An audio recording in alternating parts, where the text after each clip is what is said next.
the current allocation has been sought up to end of this financial year for State House is 17 billion shillings. In the last administration, as you know, it was basically around a quarter of that. And in the next financial year, in terms of budget policy statement, they are seeking for around 20 billion Kenya shillings. And when we have these kind of conversations, I never came here to do an academic conversation. I came here so that we go direct to where the problem we think is. So allow me, if I'm not too diplomatic, so that we don't do a lot of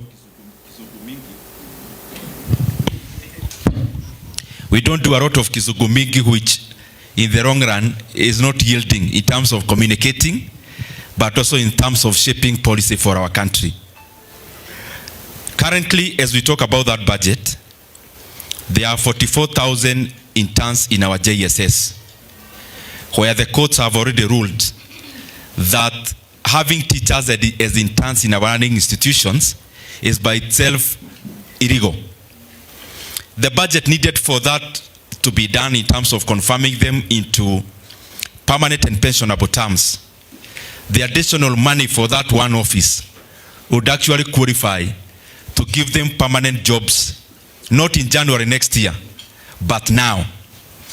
And therefore, it is upon all of us as Kenyans to look at why is this money being sought. This money is being sought basically not because we are building a skyscraper, which we'll call a national monument or an office. It is because we want handouts as we move to next year. And it is upon all of us as Kenyans to know that when we are called for these barazas, especially in big offices and houses, and you are given a bahasa to go back with it home, it's not a favor anyone is giving you. It is basically your money, which was meant to go into confirming your brother as a JSS intern, which somebody now converts into money that fits into a wallet to then dish out. And of course, basically, for the convenience of the day and for the convenience of the moment. So in my opinion, it is wrong. Of course, I'll be challenging it in Parliament, so that when we talk about austerity measures, when we talk about cutting the size of the cloth in accordance to what is needed and not going above that, then we actually walk the talk. And I want you to know this. The money we are allocating to that particular office is almost what we call approximately in mathematics, is approximately the amount of money we are allocating for our entire judiciary.